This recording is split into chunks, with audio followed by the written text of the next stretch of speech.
அதை ஒரு குண்டால் அதை போட்டு எல்லாம் அலசி இதில் வச்சு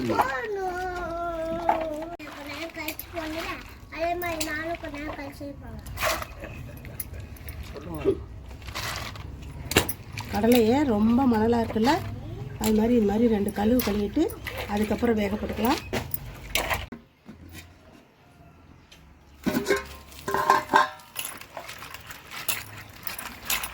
ஒன்றுமே இல்லைப்பா, 2 தடவை நல்லா அந்த மண்ணெல்லாம் போக அலசிட்டு நம்ம அடுப்பில் வச்சு வேக வச்சுக்கலாம். நான் பானையில் தண்ணி வச்சு வேக வச்சிட்ருக்கேன். நீங்கள் குக்கரில் வச்சிங்கன்னா ஒரு 3 விசில் விட்டு வேக வச்சு எடுத்துக்கலாம். நான் அடுப்பில் வேக வச்சு நல்லா உப்பு கொஞ்சம் கூட போட்டுக்கோங்க. உப்பு கூட போட்டிங்கன்னா ரொம்ப நல்லாயிருக்கும்.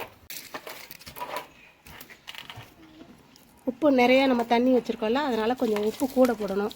கூட போட்டு வேக வச்சா நல்லா வெந்ததுக்கப்புறம் கரெக்டாக இருக்கும், சாப்பிட நல்லா டேஸ்ட்டாக இருக்கும். அவ்வளோதான், ரொம்ப சிம்பிள். அந்த மாதிரி நீங்களும் வேக வச்சு சாப்பிட்டு பாருங்கள்.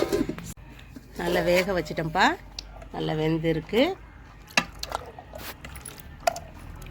நாங்கள் அடுப்பாக இருக்கவும் ரொம்ப நேரம் போட்டுட்டோம், அப்படியே தேஸ்காவோட அப்படியே அடுப்புலேயே இருந்தது.